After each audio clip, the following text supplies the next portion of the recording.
Hazaribagh.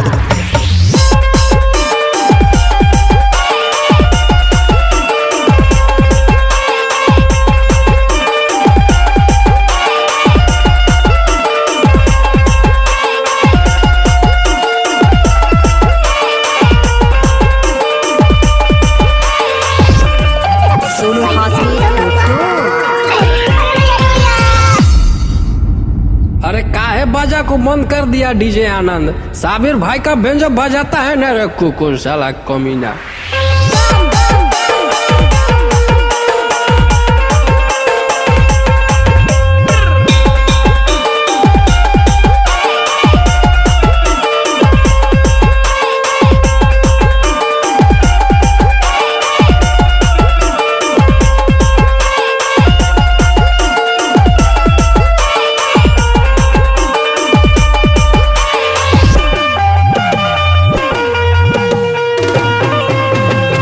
Sonu Hashmi टोटो।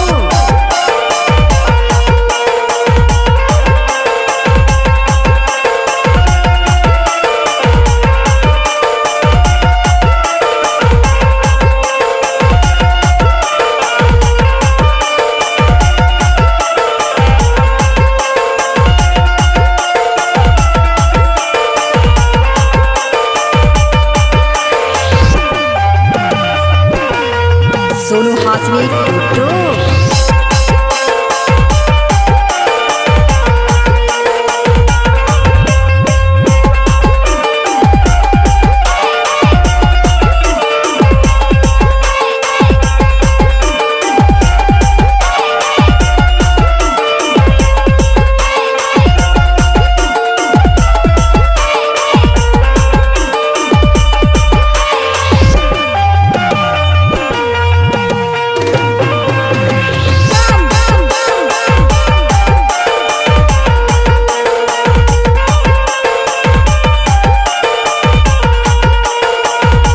Sonu Hashmi टोटो।